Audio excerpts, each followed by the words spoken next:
In the IELTS Listening Part 1, you'll hear a conversation between two people about joining a public library. First, you have some time to look at questions 1 to 5.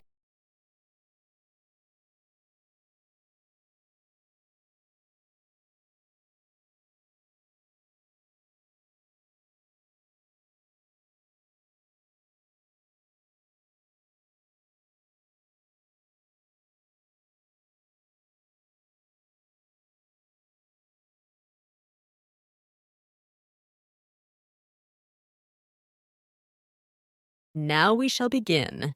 You should answer questions as you listen because you will not hear the recording a second time. Listen carefully and answer questions 1 to 5. Hello, Greenfield Public Library. Jenny speaking. Hi, I'm Tom. I was hoping to sign up for a library card. Wonderful, Tom. We can fill out a registration form now. Would you like to do that? Yes, let's go ahead.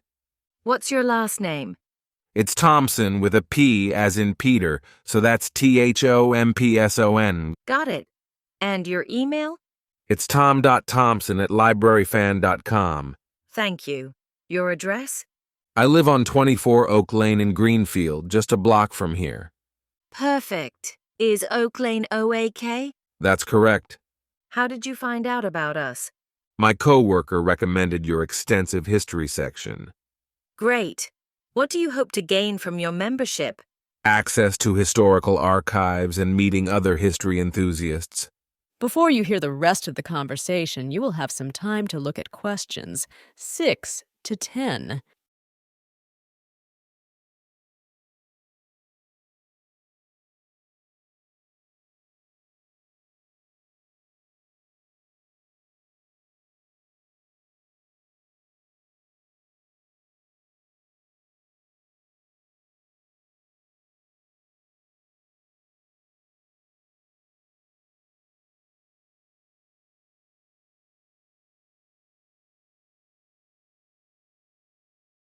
We offer standard and premium memberships.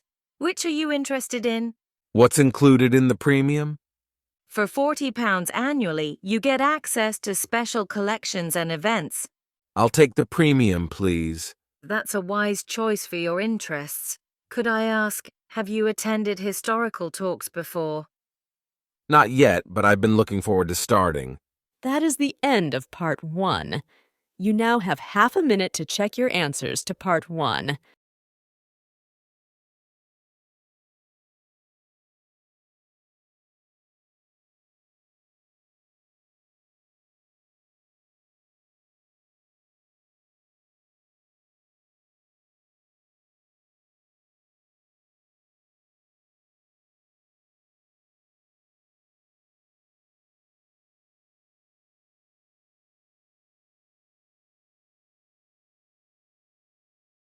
Part 2. You will hear a lector speaking to a group of people about the future of the work. First, you will have some time to look at questions 11 to 15.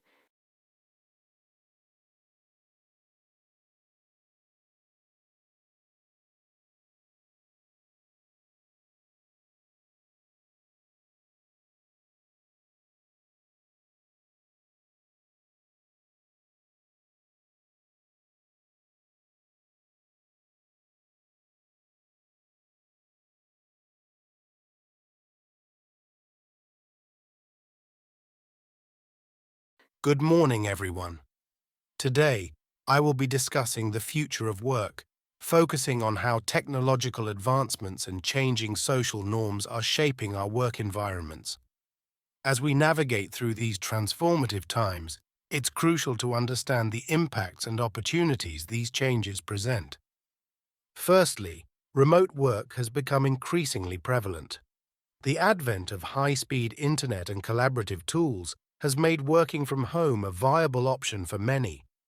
This shift not only affects where we work, but also when we work, introducing more flexible schedules that can improve work-life balance. Another significant change is the rise of automation and artificial intelligence.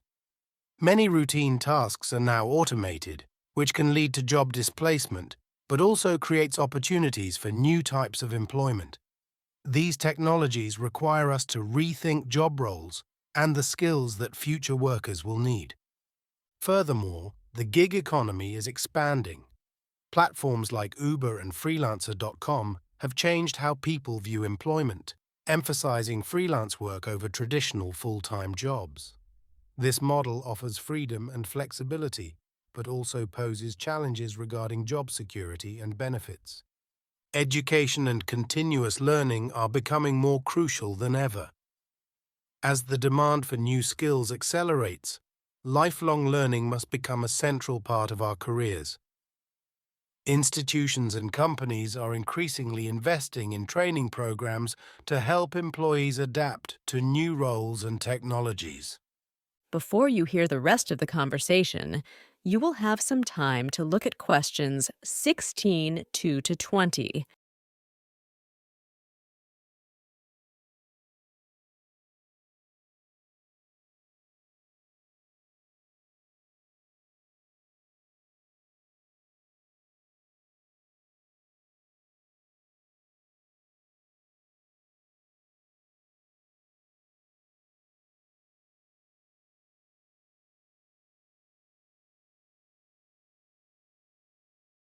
Moreover, workplace diversity and inclusion are gaining more attention.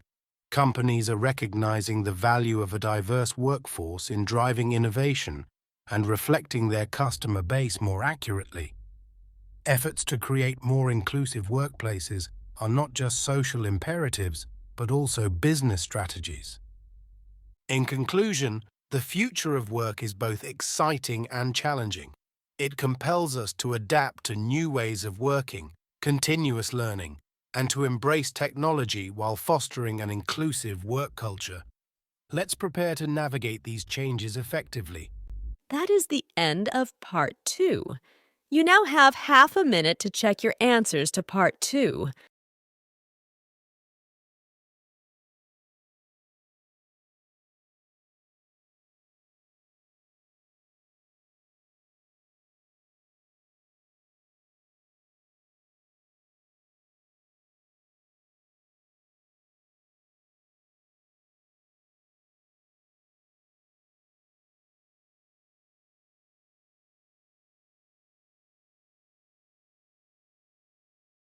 Part 3. You will hear a university seminar about climate change adaptation. First, you will have some time to look at questions 21 to 25.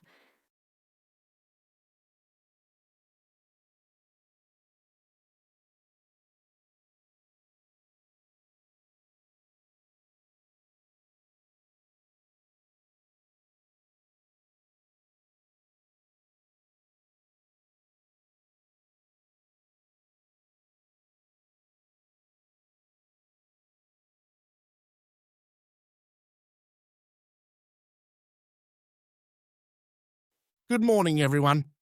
Today, we're going to discuss the strategies for climate change adaptation in urban environments. Let's start with you, Sam. What did you find in your research on coastal cities? Hi, Professor. Coastal cities are particularly vulnerable due to rising sea levels. For instance, cities like Amsterdam and Miami are implementing advanced flood barrier systems and promoting building codes that require flood-resistant materials. Adding to Sam's points, my research shows that urban planning must incorporate green spaces that absorb rainwater to prevent flooding. Cities like Tokyo have created multiple green rooftops and revitalized their urban streams to manage water flow effectively. Very insightful, Jessica. What about the social aspects, Emily? How should cities address the community needs? Well, community engagement is crucial. My findings suggest that successful adaptation strategies are those that involve local communities in the planning process. This includes educational programs that raise awareness and training sessions that teach residents how to respond to climate emergencies. That's a good approach, Emily. Nathan, could you explain how technology is playing a role in these adaptations? Certainly, Professor. Technology, especially data analytics and artificial intelligence, is vital for predicting climate events and improving cities' resilience. Smart sensors and AI can optimize energy use in real time and monitor weather conditions to warn about potential floods or heat waves. Before you hear the rest of the conversation, you will have some time to look at questions 26 to 30.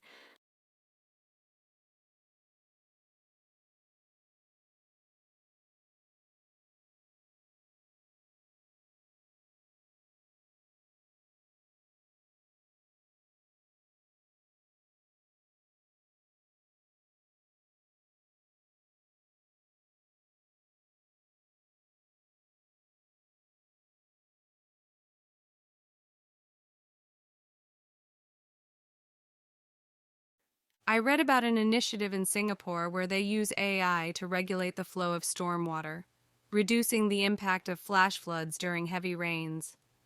That's an excellent example, Jessica. Now let's talk about the economic factors. Sam, how do financial strategies affect these efforts? Funding is a major challenge, Professor. However, investing in climate adaptation not only saves money in the long run, but also attracts businesses that prioritize sustainability. Green bonds and climate funds are becoming popular methods for financing these large-scale projects. Indeed, sustainability is becoming a critical factor in urban development. Emily, can you discuss the global perspective on this issue? Yes, global cooperation is imperative. No city can tackle climate change alone. International agreements and sharing best practices are essential for addressing global warming effects comprehensively. For instance, the C40 Cities Climate Leadership Group is a great platform for cities to collaborate on sustainability issues. Thank you all for your valuable contributions. It's clear that addressing climate change requires a multifaceted approach involving technology, community involvement, and international cooperation. Let's prepare for next week's discussion on specific case studies from the cities we mentioned today. Thank you, Professor. That is the end of Part 3. You now have half a minute to check your answers to Part 3. Part 4.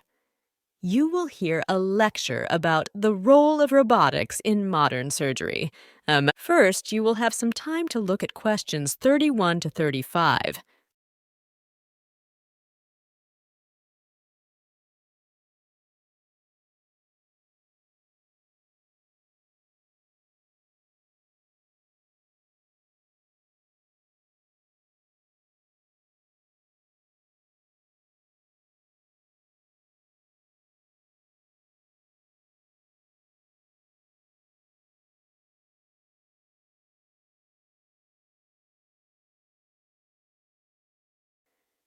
Welcome everyone to today's lecture on an exciting aspect of medical technology, the role of robotics in modern surgery.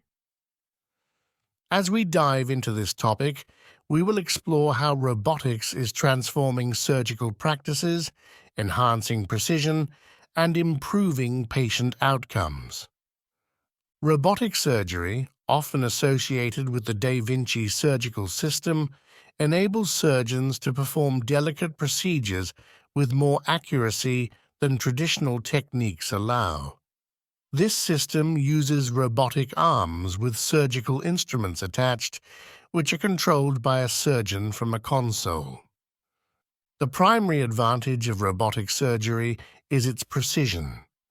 The robotic arms can maneuver with an accuracy that surpasses human capabilities. This precision reduces the risk of damage to surrounding tissues and leads to fewer complications and quicker recovery times for patients. Moreover, robotic systems provide surgeons with enhanced visualization. High-definition 3D cameras offer a clear and magnified view of the surgical site, surpassing what the naked eye can see. This is particularly beneficial in complex operations, such as those involving the heart, spine, or brain. Robotic surgery also allows for minimally invasive procedures. Small incisions mean less pain and scarring, as well as shorter hospital stays. These factors contribute significantly to improving the overall patient experience. However, the integration of robotics in surgery is not without challenges. The high cost of robotic systems limits their availability. Training for surgeons is also extensive, requiring significant time and resources. In terms of global reach, not all countries have equal access to this technology. Developed countries benefit more due to their ability to invest in such advanced medical technologies, while developing nations may not have the infrastructure or funding to support it. Despite these challenges, the future of robotic surgery looks promising. Ongoing advancements in technology and engineering are continually improving the capabilities of surgical robots. Before you hear the rest of the conversation, you will have some time to look at questions 36 to 40.